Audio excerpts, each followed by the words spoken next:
Ô, Kennedy, vamos falar sobre o ex-presidente Luiz Inácio Lula da Silva. Ele segue em viagens pela Europa. Coloca aí pra gente as imagens. Ele foi no encontro hoje com o premier espanhol, abordou o combate à extrema-direita. O chefe, na verdade, do governo espanhol, Pedro Sánchez, recebeu hoje o ex-presidente Lula. É a última etapa do petista na sua turnê pela Europa.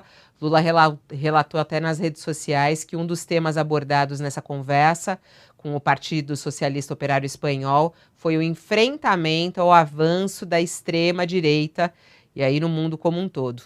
E Sanches também usou as redes sociais para divulgar o encontro, afirmou que foram tratados vários assuntos de interesse comum, como a situação da pandemia, as mudanças climáticas e tudo mais. Bom, o ex-presidente Lula passou pela França, passou pela Espanha, né, como a gente está aqui, passou por vários lugares, né? Queria a sua análise sobre essa viagem do presidente Lula pela Europa, o que isso representa, qual é a imagem que fica para o mundo do Brasil e do próprio ex-presidente Lula.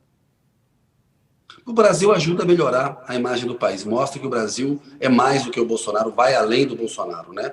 Era muito claro, quando eu estava em Washington no ano passado, que as pessoas sabiam que o Brasil é um país com problemas, mas que a gente tem um presidente que piora os problemas do país. Essa agenda que o Lula construiu é um gol político do Lula. Isso vai ter um reflexo interno importante, mostra que ele tem uma respeitabilidade internacional, ele foi recebido pelo futuro chanceler da Alemanha, hoje com o primeiro-ministro da Espanha, e o diagnóstico me parece correto, esse diagnóstico de enfrentar a extrema-direita, porque as democracias ocidentais, nos últimos anos, aconteceu nos Estados Unidos, aconteceu na Hungria, há um avanço da extrema-direita na Espanha, na Alemanha há focos de ressurgimento de neonazistas, no Brasil a gente tem um presidente fascista no poder.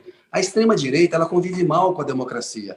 Ela usa a democracia para chegar ao poder, mas uma vez lá, ela assume uma agenda autoritária, uma agenda que, se a democracia não ficar vigilante, ela acaba morrendo, né? Então, o diagnóstico me parece muito correto do Pedro Sánchez e do Lula, de que esse é um problema. Agora, como é que você faz isso? Você faz com propostas políticas claras, que explique para a população os problemas reais de um país que precisam ser resolvidos, e não essas fantasias do Bolsonaro, por exemplo, aqui, o kit gay da campanha de 2018, ou que o Enem é uma prova de ativismo político e comportamental. Não, isso é mentira, né? Não são. Então, todos os democratas eles têm que ter um compromisso em preservar a democracia. A extrema-direita não tem.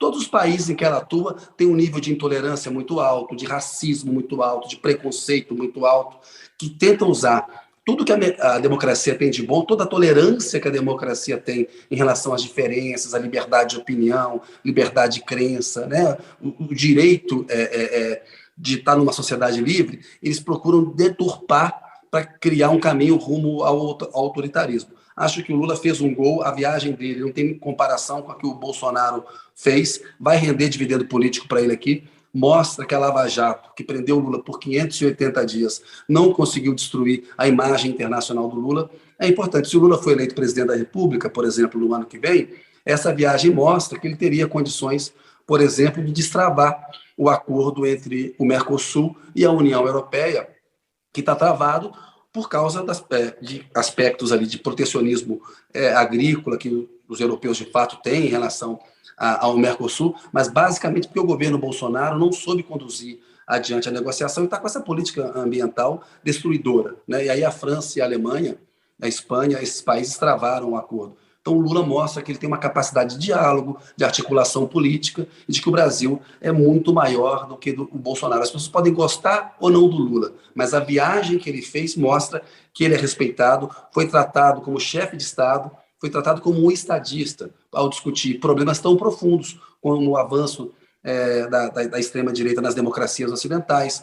O Zapatero, que foi premier da Espanha antes do Sánchez, fez um discurso falando que o Lula teve um papel no combate às desigualdades e que era importante discutir esse tema. Nós abrimos esse programa falando da questão da desigualdade. Então temos que ver como os democratas brasileiros vão se comportar no ano que vem, Além do Lula, a gente tem aí o Ciro com a candidatura dele, o PSDB está fazendo uma prévia, provavelmente o Dória deverá ser o candidato a presidente, me parece que vai ganhar a prévia. Há movimentações para a gente identificar quais são os candidatos que estão no campo democrático mesmo, né? Quais são os candidatos que não significam o bolsonarismo sem o Bolsonaro, que são tão perigosos quanto o Bolsonaro, no meu entender. Mas, enfim, tem muito assunto para analisar ainda, já falei demais, Fabíola.